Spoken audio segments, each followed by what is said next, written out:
Ladies and gentlemen, I present to you the poker flowchart. This is a decision-making process for relatively new or improving players. It's meant to distill the game down into something comprehensible that you can actually apply at the tables, and its main function is to stop you getting lost in the middle of hands, because this is a very common problem. If you want more really cool free poker content, don't forget to sign up to our newsletter for free Pete's weekly strategy articles every Thursday direct to your inbox, and access to the 43-minute long beginner blueprint video where you can build on stuff like this at Carrot Corner. It costs nothing. Sign up by clicking the top link in the description. Where did the poker flowchart idea come from, and what are we going to be doing today? This idea came to me yesterday, and I actually have one of my one-to-one students to thank for this, because in the session he wanted to do two things. He'd taken a little hiatus from poker. He just booked a new block of 5 lessons, and he said, let's get some direction here. Let's do something that will really organize my life. And also, I'm just lost at the tables. We've done some cool stuff in past sessions before. I felt eureka moments. I felt like I really understand the game better. But then for some reason at the tables, I'm getting overwhelmed. I'm getting swamped with too much information and maybe like not thinking about the most relevant thing. So I said, okay, let's do both of those. And we did actually make a poker study plan, which I'm not really going to talk too much about today, but it's just a way of dividing up your time by percentages. So we did this at the start of the session. We assigned 0 value to the trainer because the student hadn't really got the trainer set up yet and didn't know how to use it optimally. But we did look at how to review hands properly in a solver and get the most out of that exploitatively and theoretically. I decided to give the student a 50% play time to study time ratio, and I broke up the study between reviewing fresh hands from the last 24 hours. That's really important. I'm going to talk about this more in a future video about why you want to review hands when they are fresh. There's some psychology behind this. And then course learning, the student actually had gone ahead and gotten the full Carrot Poker School. So I was sort of saying 20% of your time only should be going through the Carrot Poker School. It's a slow grind. So we did that first, and we split up his time and just gave him a bit of direction there, because it's just unclear to people like how much they should be studying, how much they should be playing when they first start out. And then we moved on to this poker flowchart. The student is a programmer, and he wanted poker to be like programming. He wanted the most basic, generalizable, applicable thing that I could do in that hour with him. And so I did it, and then we played a bit of poker and we actually practiced doing it in real time. There is only really one question that you start out with here. There's a number 1 next to that, because in my mind maybe there were going to be more questions, but the first question you just have to ask yourself is this a bet opportunity or a facing a bet spot?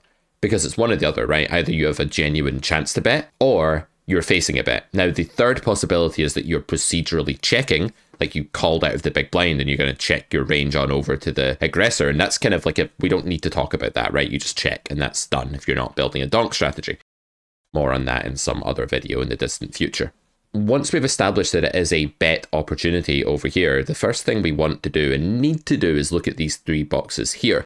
Some of the biggest and most common mistakes in the games of newer players come from people betting the middle of their range for no reason, or inventing third reasons to bet that are not primary ones like bluff candidate or value candidate. Yes, there is this kind of awkward uncle of the reasons to bet family, which is uncle protection or uncle denial. He shows up to Thanksgiving and Christmas and he sits there and they give him a plate of food like everybody else, but they don't want to see him more than once a year. That's denial, guys. The uncle's actually in denial about like how much the family likes him as well. Usually we've all got uncle protection. Yeah. Anyways, I digress. We want to basically decide if we were to bet our hand, would it be as a bluff candidate? Like, is our hand applying for the position of bluff, which means that it's trying to make the opponent fold hands that would typically do well against it. At showdown now, it's trying to garner fold equity that's useful, usually against better holdings in the opponent's range. Is it middling, meaning that it just has mediocre equity and it's too good to bluff, because if it does make the opponent fold, the vast majority of the time it's just making them fold a worse hand anyway? Or is it a value candidate, meaning it's pushing a lot of equity, meaning it would win a lot at showdown, and it therefore wants to increase the pot size so that it can win more money, it can win that high percentage of a bigger amount of money? That's what value betting is. When you're value betting, you want to be a favourite when called. We talk about this right at the start of the Carrot Poker School in Grade 1, Lecture 2, for anyone that's got Grade 1. If not, check it out at carrotcorner.com. You guys know what to do.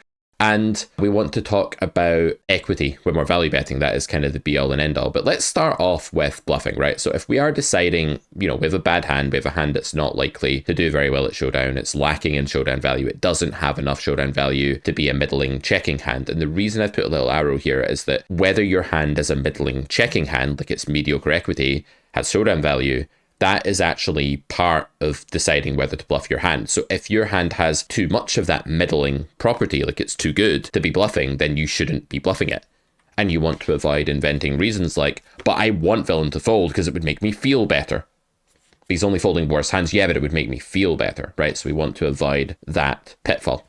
I just realized that I changed the background of this PowerPoint and it no longer matches the wall behind me. That's kind of unprofessional. I do apologize about that, guys. I'll work on that in future. Back to the content though, how good is fold equity?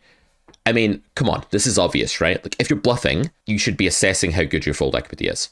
But very often people don't do this because they're thinking about how good is this hand to bluff compared to other bluffs in my range. And that could be an okay question to ask if you're trying to emulate GTO, you're playing against like what you consider to be a very skilled, balanced opponent who's not overfolding or underfolding the spot. But the be all and end all, both in game theory and exploitatively in the real world in terms of true EV is obviously how often it works. How often does it get through? Theory cares about this because, in a spot where you're under the gun and the board is king, king, 8 and you opened and were called by the big blind, the reason you actually range bet is that your fold equity is extremely high on the flop because your range is asymmetric to your opponent's range. It's much, much stronger. And when you bet there, they have to fold more than what we call the pot odds norm in the Carrot Poker School, which is the pot odds driven defense frequency, or the opposite of the defense frequency, 1 minus MDF, if you will, minimum defense frequency. So when people are folding more often than what that balanced mathematical pot odds amount would be, and that's happening theoretically due to lopsided ranges, asymmetric ranges, we want to bet a lot because our fold equity is good, and we want to bluff a lot, and we want to bluff without standards. So one thing that you can actually do when you're bluffing is assess the combination of your fold equity and your redraw. Redraw is the word I use to mean equity that's not in the form of showdown value, that's not in the form of like having a made hand. So that could mean a flush draw, a straight draw, a pair draw, a gut shot, all sorts of stuff like that. Improvability, basically. So we assess our fold equity. This takes time, it takes experience. We want to know what's the villain type, what's the population we're playing against, what's their range like for arriving at that spot, what does our range look like if we think they're thinking about that, and try to work out for various bet sizes whether we think we're doing well with fold equity. If it's a spot where theory would say we have a lot of fold equity, like we've bet the flop in the turn and then the river has come like a Broadway overcard that completed gut shots. This is a classic spot. Alex Pinheiro talks about this in Aggress to Impress on Carrot Corner. The rivers that just are amazing for the barreler's range, for the aggressor's range. We just have to keep going, you have to follow through with that aggression. On those cards, theory says your fold equity is more than it needs to be for you to bluff every air combo in your hand in most of these situations, which means that fold equity is good theoretically. So you should probably do it unless there's some exploitative reason to deviate, like your opponent's a huge, horrible calling station moron. If that's not the case, you should probably bluff. So when you're assessing fold equity, it could be theoretical, like the king is good for my range, they fold a lot. When I see bet on queen 4-4 button versus big blind, they have to fold more than MDF. So I can see bet without standards. I can bluff this particular turn card without standards. Knowing that is key. And if you are in what we would call a more unfavorable or hostile climate or world in the Carrot Poker School, we're going to need to have more redraw. So when villain checks back on ace queen 3 two-tone, because they're playing a big better check strategy, or just because they decided to check with pocket kings or whatever, we land on the turn there, ace queen 3-4 with the flush draw, let's say. You don't get to lead random hands in GTO. In fact, it's a blunder because your fold equity is running at a deficit against the in-position player there. You're not getting enough to make your bet break even in a solver, and therefore you need to have redraw going on to compensate you for this. So these are yin and yang. They're inversely proportionate. The more fold equity you have, the less redraw you need, and vice versa. You should also remember that cheaper bluffs need less of these factors, right? So if you're actually probing the turn for 1/3 pot, or you're delayed c-betting for half pot, you're not going to need to have as much quality or quantity of redraw. People forget quality of redraw, that's important too. How nutted are your pair outs? How good are your straight draws? What kind of straight are you drawing to? What kind of flush are you drawing to?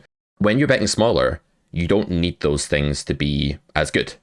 You just don't. So like if you're overbetting the turn as a double barrel, there's normally some kind of standard as to what equity you need, especially if you're out of position, where fold equity runs lower in game theory. We talk about this in lectures 5 and 6 of grade 2 of the Carrot Poker School. Just referencing this for you, for those of you who do have the course and who are spending 20% of your time, hopefully no more than 20% of your poker time working your way through it. Please don't binge watch it. It's not a Netflix series. You're not watching Breaking Bad for the first time. I'm not Walter White. I'm not that cool. I'm not that old, but I'm also not young enough to be Jesse. So it's not Breaking Bad. Expensive bluffs need more of these things to be true, right? What we'll do in a minute is we'll actually just load up a table or 4 and we'll play a bit of poker. We'll load up 4 tables. How about that? We'll play a bit of poker and I'll show you how I do this in real time when 4 tabling, because I can do this in real time when 4 tabling and so can you. If your hand is middling, you check. If you have a value candidate, you want to then ask yourself, right, is it good enough to bet? How good is my equity? We have this thing called the tier system in the Carrot Poker School, which takes bands of equities and marries them up to different sizings on the river and to a lesser extent on the turn as well. And when you tier your hand, it's going to tell you what sizing would be theoretically sensible for you to use. But that's not the end of the picture, because there's also this thing called urgency, which you need to assess. When you're out of position, for example, and you have a bet opportunity, it's less urgent for you to bet than if you are in position, because if you check, your opponent can reopen the action and you can check raise and put a lot of money in that pot. So you want to assess urgency, you want to assess the SPR as well, because let's say you're in a 3-bet pot. This is a mistake my students often make. They overbet the turn for like B150 with an SPR of 2. And it's like, you don't need to do that. Like the normal function of overbetting is to build the pot exponentially such that you're bringing in extra money into play that wouldn't be readily available without going 8x pot or something absurd on river. And that's why you do it, right? You're growing the pot beyond what it would naturally grow to if you just went 75% pot. And that's why overbetting at high SPRs and single raise pots, especially when you're deep, is a really key skill, because this is, after all, no limit hold'em, and SPR governs how much pot building you need to do. Don't feel like there's an invisible box. If you're a live player, you probably feel terrible about everything, but you also probably feel like there's an invisible box around you that's stopping you from overbetting, because people don't do it at 1-2 live or 5-5 live or whatever. It's not very common, and if you do it, they look at you like you're from another planet, like you just rocked up and spoke in some like alien dialect, not even like something that exists on Earth, but you just made like the sounds that aliens from other galaxies make. That's how they look at you when you overbet. But you should still do it, because you want them to feel that way about you. You want them to hate you.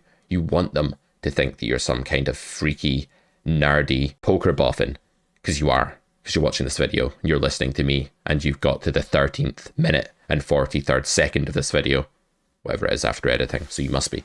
So anyway, that's good. You want to put people out their comfort zones. You want to overbet when the SPR demands it. You want to overbet a hand that's good enough to overbet. We see a lot of this these days where people know that in a certain spot, their range wants to overbet sometimes, but they don't actually know which hands are good enough and which ones aren't. And if you mistier your hand in the sense of over-investing money, like you put in too much money with a kind of weakish value hand, like you overbet a tier 2 hand, which is a hand with around 75 to 85% equity, normally speaking, depending on the texture, that will go right back to the left here. It'll go into like polarization territory domain, right? And you don't want that. So there could even be another arrow here going from value candidate to middling check. If your equity is not good enough, you're back in the middling zone again, and you should check. All right, facing bets. Do I want to call? Well, that's something we should ask ourselves after we consider whether we want to raise. This arrow here takes us back into bet opportunity, but with one condition that I've not written here. It's a more hostile climate. When you're facing a bet, your risk reward to bluff is worse, because not only do you have to raise and make a bet yourself, but you have to call the opponent's bet, figuratively speaking, first. So if your opponent bets 3 into 6 on the flop and you raise to 12, you have to risk 12 to win 9. Your risk reward is worse than 1-1. If you had no equity, you would need considerably more than 50% fold equity to make that a good investment. So when you're raising, there's this hostile climate, there's this tax that's applied that you have extra investment to make. And that's why in GTO, you will not be able to check raise a turn card, for example, with nothing. This same student that I did this flowchart and study guide lesson with yesterday, when he first came to me for coaching, he was doing shit like raising air on the turn out of position, just like naked air against a double barrel, like floating 7-5 on king, queen, 8, and then raising a deuce turn. And I was like, no. I was like, you don't deserve to play the game. You're shit. Get out of here. And he was like, but Pete, I paid you for coaching. And I was like, I don't care. This is absolutely embarrassing. That's not actually what happened. What happened was I said, listen, my friend, what you're doing there is extremely, extremely bad in GTO. And here's the mathematical proof. Here's the risk and reward. Let's strip this back down to its essential bare bones. So it's a huge deviation to do it. So you would need to think that like the villain was extremely likely to fold to your raise in that spot for it to be worth it when you're risking 13 to win 7 or whatever it may be. You're needing like 66% fold equity if you have no equity. So that's why, in theory, when you're raising bets, especially on the turn where people are more polarized and betting bigger, you need to have more equity. Your raising range needs to be more equity driven to compensate for the fact that your risk reward is bad. So that's the main qualifier that's different there. It's a more harsh environment when you move across this arrow back into the raise opportunity, but it's essentially the same. You're still deciding, are you middling, in which case you'll just call or fold if you think you can't call, and then you'll have a bluff candidate or value candidate on either side of that. If you don't have showdown value, but you've got quite a lot of equity, that's what we'd class as a bluff candidate, but it does kind of have elements of value as well. It's sort of a semi-bluff hybrid. I don't know, you could call it a lot of different things. Anyway, let's go back over here. When you are facing a bet and you're asking yourself, do I want to call that bet? These are the factors that matter. This is from grade 1, lecture 5 of the Carrot Poker School. We tackled this topic fairly early on. How good is my showdown value? Meaning if no more money goes in and I just go to showdown, how often will I be winning at that point in the hand? Like you have ace queen high, you're in the big blind, the cutoff opened, you called. You call with ace queen high pre-flop, obviously, because that's what ace queen is pre-flop. And they c-bet on deuce deuce 3, and you obviously call because you think that not only do you have great redraw, like you're drawing to like very toppest pairs with very best kickers, but you also have a lot of showdown value with ace queen on deuce deuce 4. Then we move down to redraw. This really helps as well. And implied odds is part of this too. I should have written implied odds in here, but I guess there wasn't space. It's part of redraw. How likely are we to be paid with the thing we're drawing to? It's not like you need really high implied odds to chase any draw. That's not true. Sometimes you can call a draw just based on the equity itself and maybe the ability to bluff later. We'll come to that in just a second. Realizability is important. The other day I had Jack 10 in the big blind and it went 4 away. And I flopped top pair on like 10, 8, 6 or something. And someone bet and 2 people called before me. And I have a very easy fold here because even though like sometimes I do have the best hand, the amount of the time that I will be able to see the river here is basically 0. And I'm just not going to be able to realize my equity. And probably the hand sucks anyway, right? But realizability is all about like how often am I going to be able to take this showdown value or this equity and actually see it through to the end without having to invest further money. People get trapped in poker, logically speaking, because they say, oh, well, I can call. If I make it pot, I can then call a jam. So that's what I should do. And it's like, well, no, because you've already invested the same amount as if you just went smaller and then called a jam. Orchestrating things just so that like the needle moves slightly from 0 to call being microscopically plus EV doesn't really achieve anything. It's the same EV as folding if it's just like slightly to the left of 0. So, you know, realizability is about the idea that not only can you call and like can you realize equity, but you can do so without having to invest tons more money, usually. Or at least if you do have to invest tons more money, then you have compensating equity and future fold equity for that, and implied odds, hopefully, too. Implied odds makes a huge difference because you're able to harvest money from the stack of the opponent on the next street that's not currently part of the pot odds in front of you. Future fold equity, this is a key theoretical concept. It's highly linked to river blunder theorem from grade 2 lecture 3 or 2, I forget, of the Carrot Poker School. River blunder theorem is the idea that when your range has filtered, when you've called a bet and you've contracted your range, you will then have a range advantage on most runouts against someone who checked back the turn. So like they bet the flop, you call, turn goes check, check. And there's other nodes where river blunder theorem applies to, but this is the bread and butter one. You should now be bluffing the river because you're running at a fold equity excess in GTO and you're getting more bang for your buck than you need. Your risk reward for any sizing is giving you more real life fold equity and more theoretical fold equity than you would need to break even. So you have to bluff in these situations where you've called a bet and then your opponent's checked back.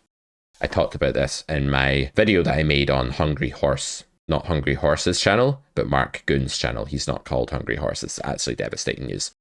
Anyways, let me finalize this by saying, therefore, when you call a bet on an earlier street, there's some amount of EV that comes from the fact that if villain checks the next street and you bluff the river, you should have more fold equity than you need to break even, so it's a slightly winning bet on the river at least, and that can help you call on earlier streets. The place this breaks down is when you're like out of position on the turn and you won't get the chance to bet the river after villain checks back, because they will check back and that'll be the end of the hand. So beware about calling frail hands that don't have showdown value when you're out of position on the turn. You need a lot of redraws to do that, and you also might just be better raising or folding. Okay, I'm going to play 4 tables. I'm going to show you how I would do this in real time, and I'm going to try and prove to you that I can actually follow this exactly in real time, and therefore so can you, because I'm old and you're probably not, and you're going to be able to like have better neurons and stuff to do it. So let me show you. Okay, we have 4 tables. We're going to see what comes up. Going to try and get post flop in a few of them. Don't worry about following everything that happens here, guys. I'm not that worried about it. I'm just trying to get some spots, and I think the important thing is that it is real time that we're actually in here.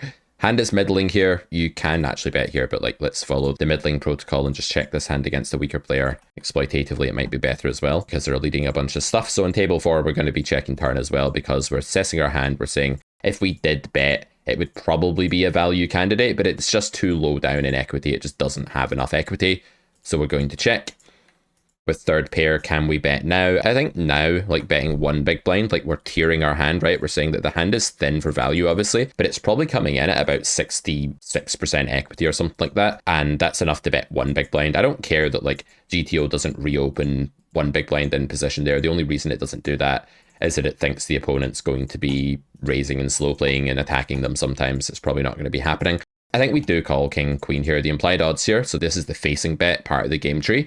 They're probably under bluffing flop and our equity's pretty poor, but the reason we're going to call is that if we do hit a jack on this unpaired board, our implied odds are very high against that strong range. So we do have a little bit of showdown value here. We have that factor. We have a bit of future fold equity probably as well, although I think their range now is like mostly ace-x and stuff like that. We actually beat queen jack and some other bluffs too. They may be raising a 10 on the flop. It's possible that they merge a bit like that. I think I'm going to check the turn though.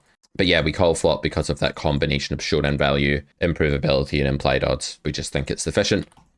I don't think bluffing turn's necessary though. We're actually winning against king jack, queen jack anyway. And now we have another one of these.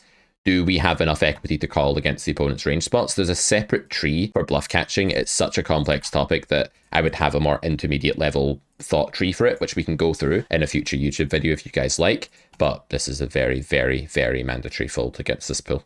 That's all I will say. We actually do have a bluff catcher theoretically there. Like we're probably, maybe not actually. Bluff catcher's a hand that beats all of the stuff villain's bluffing with, but doesn't beat any of the value hands. But yeah, calling there in this pool would be very, very bad. I'm going to actually cold call king jack offsuit out the small blind. I know, guys, right? Shock horror, but this is a weaker player and their range is probably pretty damn wide. I'm going to lead 3.6 big blinds. I don't think they'll be very elastic here. And also at the stack depth, I just want to cold call these hands that I don't want to raise, get in for 40 bigs, but also don't want to fold. Yeah, I was a bit suspicious of the check back there from that stack. We now do not have, so if we go to our call tree, we do not have enough implied odds. The stack is very short. We don't have future fold equity at all. We don't have much equity. We're usually taking the worst of it here. And we have very little showdown value, so all the factors are bad, and we have a very easy fold. That might seem obvious, you know, that that's an easy fold, but I think it's still worth putting it into the framework that we just looked at. Like, this is a very mechanical framework. You can slot any poker decision into it, and it will make sense. Now we have a choice between checking and betting very big and turning our hand into a bluff here. I'm going to actually turn my hand into a bluff and bet very big, because I think we do have significant fold equity here from like 4s, 5s, even 8s and stuff like that as well. So that was the bluff tree that we were in there. And the reason we bet big was that we rated our fold equity a lot, like bang for buck wise, if we went really big. And we also liked the fact their ranges were capped, that fed into that. But we also liked the fact that our hand had a lot of very high caliber redraw, and that allowed us to overbet even if we weren't sure that the fold equity was enough on its own, even if that's not getting through enough, quote unquote, to make it like plus EV on its own. The fact that we have the redraw definitely makes it good. Jack 9, we go to the raise tree. We know the conditions are a bit harsher on the raise tree to raise for value, so we just call here. I don't think it's absurd to raise, but I think call is better against this pool. If they're overfolding as well to a raise here, then we're going to just do better by calling. Here we go to the bet opportunity tree. We would be bluffing. It's a very hostile environment. We have very bad redraw, so we can't bluff. Very simple. This thought process actually works incredibly well. Villain overbets an ace turn. They're not really meant to do that. Our hand is totally indifferent in GTO. I'm going to guess when they overbet an ace turn, they're just under bluffing a bit, and I'm going to fold. That would be my read on this pool. So I take a hand that's indifferent GTO and just say no thank you. I was like calling that spot or mixing that spot at some point when I first started like trying this pool out, and it's just silly because like people are just not that aggressive at all. And we're going to check sixes here. This is more just like a GTO sort of protocol, but out of position, you know, you just don't do that well by randomly betting these spots against cold callers.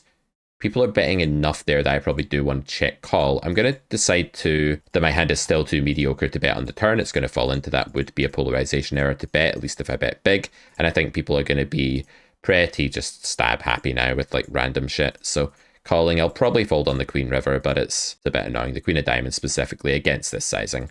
We have a very clear fold. I'm going to isolate with Ace Queen here.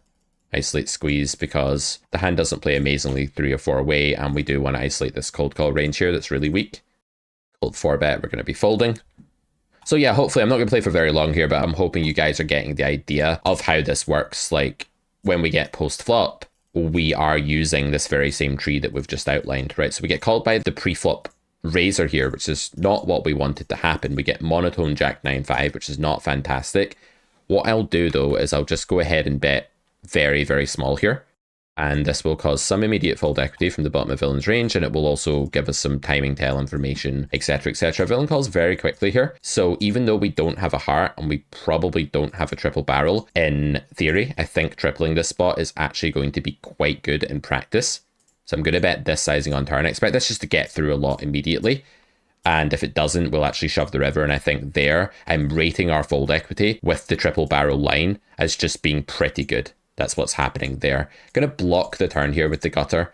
I'm rating my fold equity for block as being quite good and probably the best risk reward. And there's a lot of ace high, king high, stuff like that going on. If villain calls, I think they've got a lot of natural call turn fold river hands. They raise, we're going to be folding. On the ace turn, I'll check this combo, then go for like big river sizing if villain checks back here. My hand is kind of middling. I do have enough equity to bet some sizing in this spot, but I don't think I've got quite enough. I think call is best against reg here. Against fish, I might just raise and get really greedy. I think call's probably best here. They do still have like a bunch of air in their range on this node. I'm not in love with this spot though. They jam on the heart. Probably an exploit fold, to be honest. Probably an exploit fold. I'm just going to sit out next big blind here because I'm getting our next hand, because I want to summarize the video basically. Yeah, I mean, like this is not a fold in GTO at all, but the hearts get there.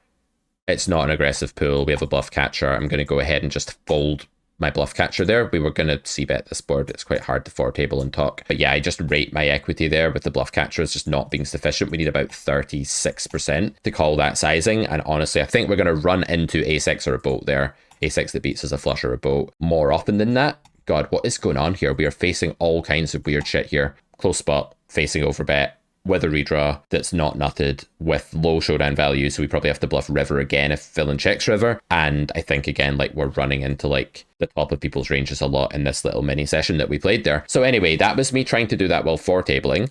Don't try that at home. Like play 2 tables, play less tables than that, but you can do it, right? So if you get your volume manageable, more manageable than me for tabling and commentating, you'll be able to go into that flowchart. Now, if you're a more advanced player, you don't actually need to do that. If you're an advanced player, you're going to be able to actually know what to do instinctively. But believe it or not, that flowchart that we looked at is in operation there in your subconscious. It's just that you've learned it to such an extent that you don't really need to spell it out explicitly. So that explicit flowchart is for those of you who need to actually dip into that layer of like conscious thought in order to find the right thought process. Once it's in subconscious competence, you don't need to drudge it up to the surface every time and do it explicitly. But it does help if you're feeling like you're getting lost in hands, you're not really sure what to think about. What I'll go ahead and do here is actually post a link to that chart on Carrot Corner. So I'll make a page on Carrot Corner where you can like actually view that chart or download it or something like that in the comments as well, just so that you can have it and you can have it by your side. You could also just screenshot it from the video, I guess, but I'll try and make it available to you guys too. But yeah, guys, that is the end of today's video. Let me know what you think. I may spend some time going over like the study guide part of that in a future video too. But that's the sort of stuff I might do with a newer student in coaching who's struggling to think about the right things at the right time. So check out the beginner blueprint for more free sort of introductory, get your head around the most important cogs in the poker system. Check that out at Carrot Corner. Sign up to the newsletter. That's how you'll be able to watch the beginner blueprint, and that will also give you access to Pete's Weekly, the strategy article that goes out to your inbox every Thursday. I'll see you in another video very soon, and take it easy, guys. Good luck at the tables. Bye bye.